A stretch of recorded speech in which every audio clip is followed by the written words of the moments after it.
오늘 이 시간에는 예배의 축복에 관해서 여러분과 함께 알아보겠습니다. 여러분 살면서 어떤 소원을 가지고 계십니까? 잘 되기를 바라시죠? 예. 건강도 항상 건강하고 싶고, 물질도 충만해서, 물질도 넘쳐서 쓰고도 남고 남도 도와줄 수 있는 정도, 그리고 자녀도 그 축복을 받아서 잘 되는 것, 그리고 마음속에 상처도 받지 않고 살아가고 싶은 그런 마음들이 누구에게나 다 있을 것입니다. 그와 같은 복을 받기 위해서 하나님께서 말씀하셨습니다.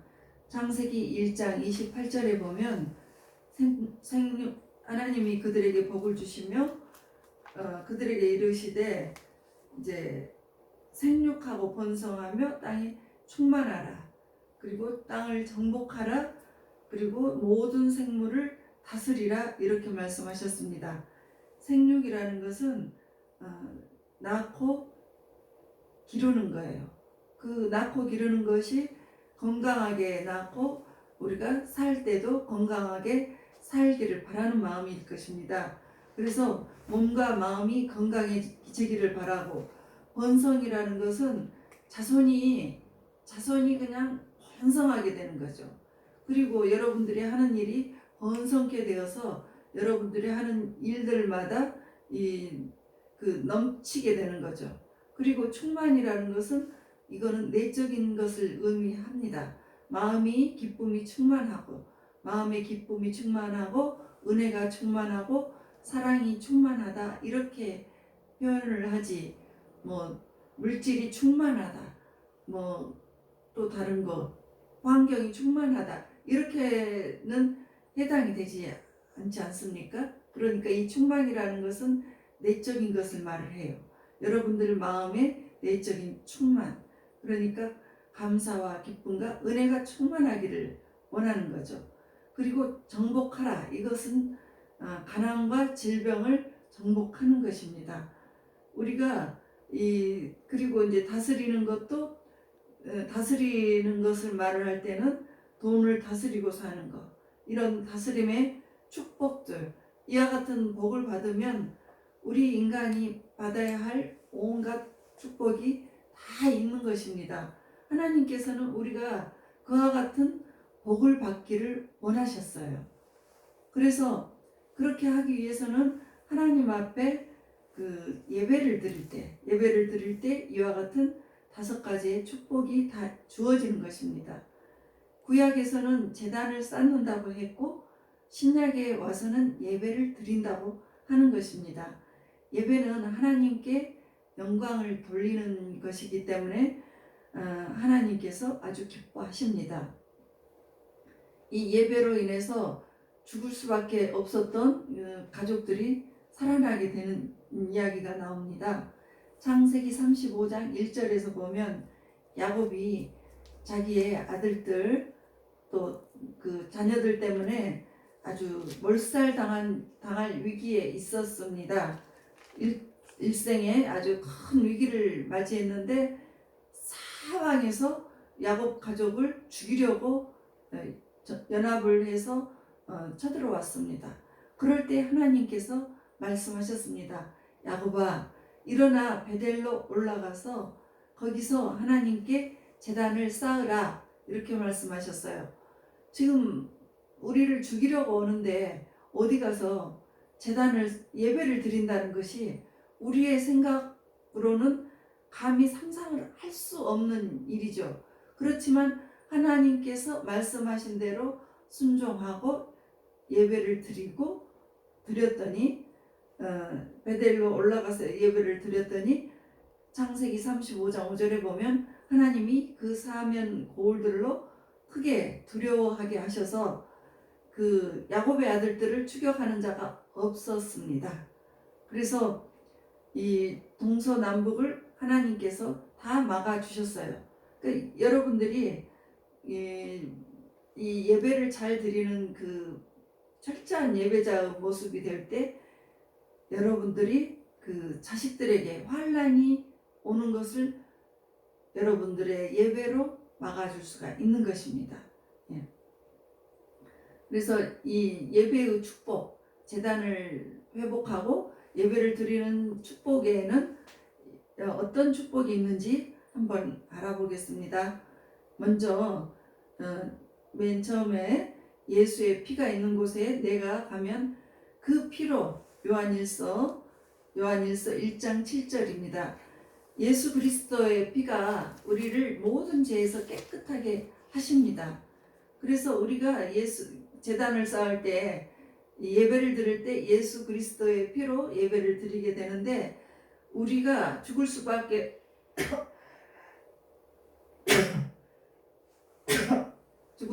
없는 우리가 사라지게 됐습니다. 살아나게 됐습니다. 지옥 갈 인생이 천국으로 가게 되었고, 또 영원한 생명을 받을 수 있는 복이 열리게 된 것이에요. 그리고 예배를 잘 드리면 창세기 41장 47절에 보면 토지 소출이 심히 많은지라, 그러니까 여러분의 인생에, 예배를 드리는 여러분의 인생에 홍련이 찾아옵니다.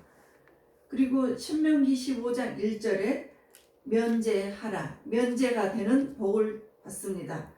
모든 빚을 다 면제시켜 주십니다. 우리가 빚진 것이 많이 있는데 그 빚진 것들이 잘 돼서 탕감이 되는 거예요. 그래서 이 탕감이 되는 것은 우리가 예수 그리스도의 피로, 우리가 죄가 너무 많았는데 주님께서 이 죄를 다 또 없이해 주시는, 그 면제해 주시는 그 뜻도 해결이 되겠습니다. 그리고 사무엘상 12장 6절에 보면 지도자로 세워주십니다.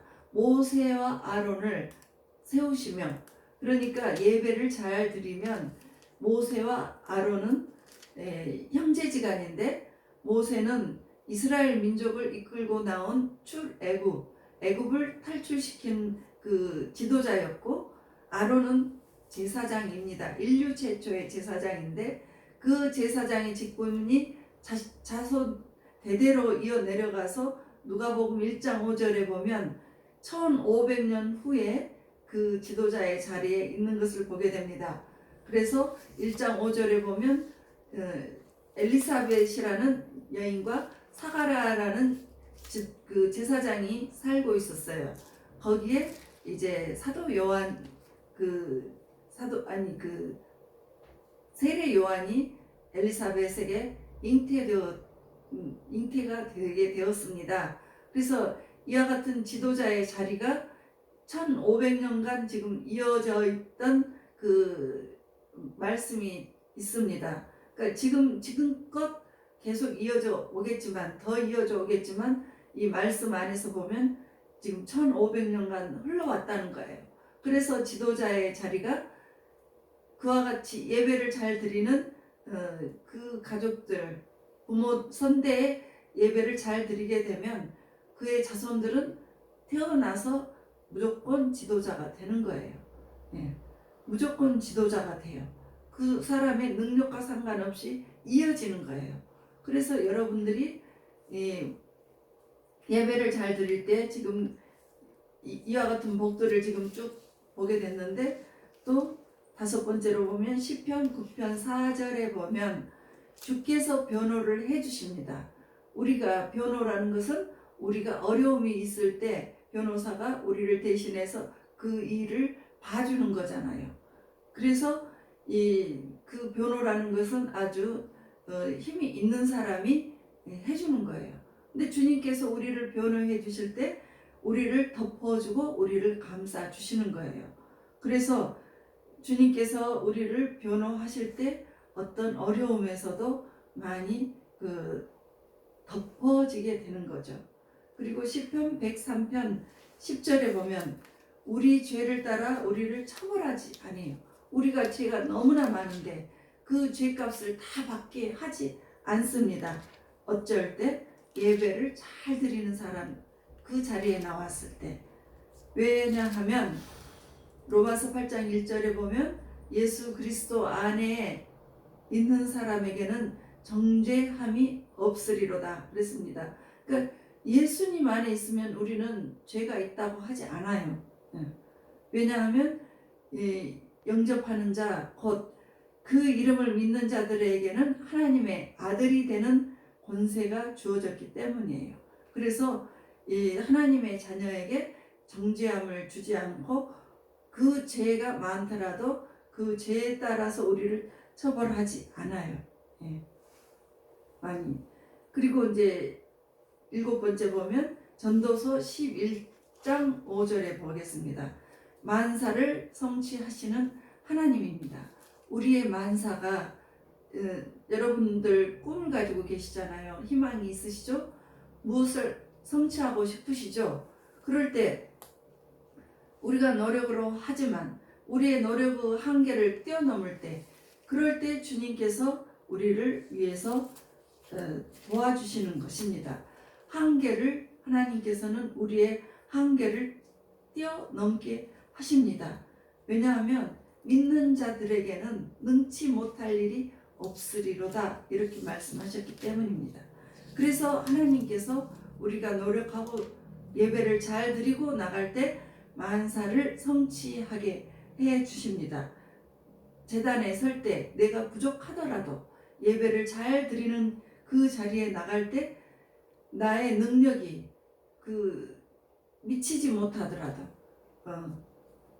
그 앞에서 20% 안에 모든 합격이 되는 그런 경우라도 예배를 잘 드려서 뒤에서, 그러니까 70% 80% 그렇게 합격할 수 없는 그 지경에 있던 사람이 예배 하나에 목숨을 걸고 날마다 예배를 들었더니 어떻게 됐습니까? 합격이 됐잖아요. 합격이 됐잖아요. 주님께서 그와 같이 도와주신다는 거예요. 여러분들 시험을 앞두고 있습니까? 시험을 앞두고 있을 때 예배를 잘 드리세요. 늦지 말고 일찍 와서 예배를 잘 드리세요.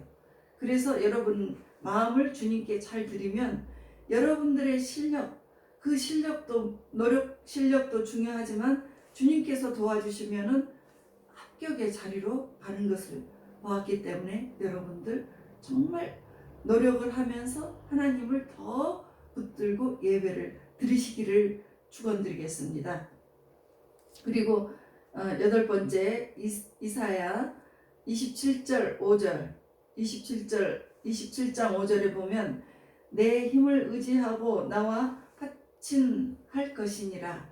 그러니까 하나님께서 하나님의 힘을 의지하라고 했습니다. 하나님의 힘을 의지하고 나갈 때 우리는 하나님께 정말 감사한 마음으로 나가게 되죠.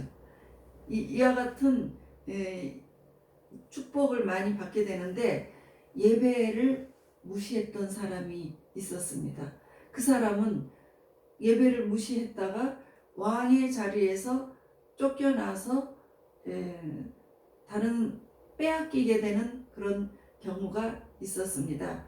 그 사람은 바로 이스라엘의 초대왕, 일대왕 사울이었습니다. 사울은 원래 자기 아버지의 집에서 암나기가 집을 나가서 이제 아버지의 심부름으로 나아기를 찾으러 다녔습니다.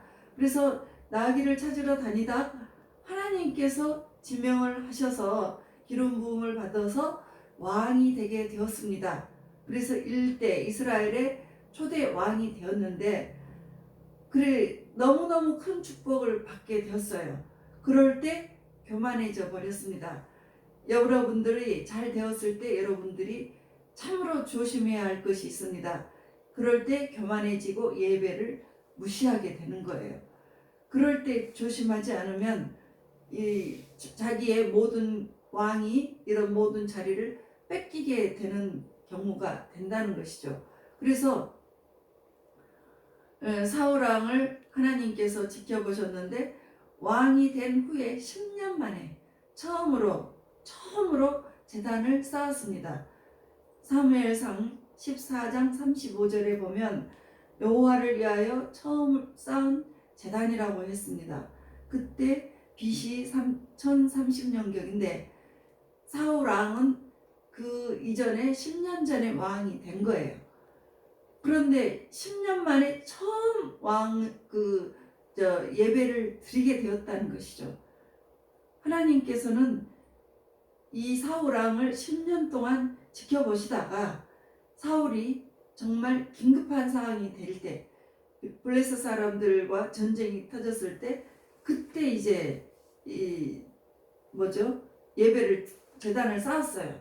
그럴 때 막 매달렸습니다. 주님께, 하나님께 응답을 원했습니다. 사무엘상 14장 37절에 하나님께서 대답하지 아니하시는지라. 그러니까 문제 생길 때만 기도를 하고 예배를 무시를 하면 하나님께서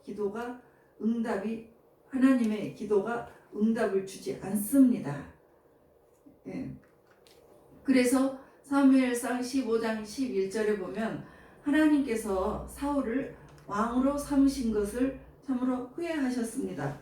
그리고 왕으로 세웠더니 이제 예배도 잊어버리고 하나님 앞에 관심이 없는 사람에 대해서 사무엘을 통해서 전달을 하셨어요. 사무엘상 15장 26절에 왕이 여호와의 말씀을 버렸으므로, 이제 사울에게 사무엘이 말을 합니다. 왕이 여호와의 말씀을 버렸으므로 여호와께서 왕을 버려서 이스라엘의 왕이 되지 못하게 하셨습니다. 그래서 그 왕위를 다른 사람에게 주실 것이라고 28절에 말을 합니다. 여러분, 내가 사울왕처럼 긴급할 때만 예배를 드리는 사람이 있습니까? 그것은 순서가 맞지 않습니다.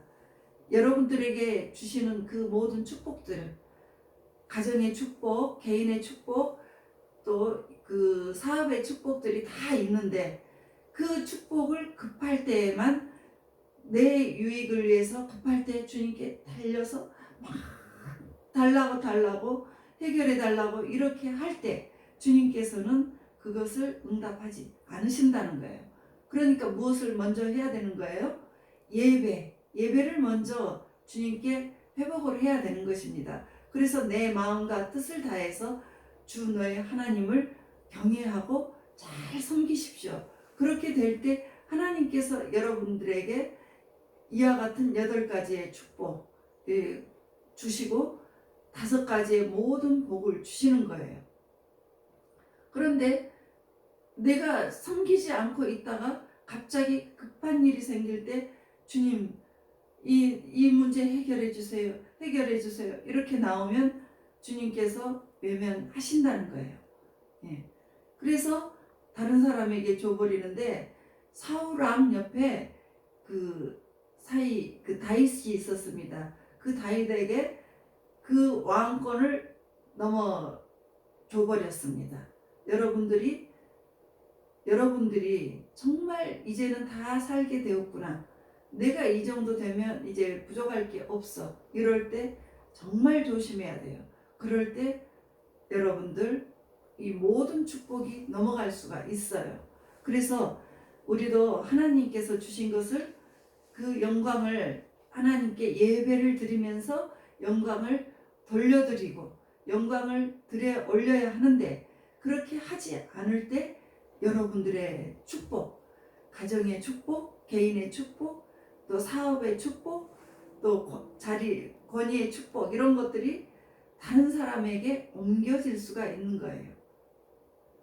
그래서 우리는 항상 하나님을 정말 잘 경외하고 우리의 마음과 뜻을 다해서 내 하나님을 온 마음으로 올려드려야 되겠습니다. 그래서 여러분과 나는 시편 5편 7절을 보시겠습니다. 결론적으로 우리가 해야 할 것은 주님을 잘 경외함으로써 성전을 향하여 예배하리이다. 그러니까 주님을 경외하는 마음으로 우리가 잘 됐을 때나 어려울 때나 아플 때나 또 기쁠 때나 이 모든 상황에서 주님을 항상 경외함으로써 예배를 드리는 이 생활이 되기를 주 예수 그리스도의 이름으로 축원드리겠습니다.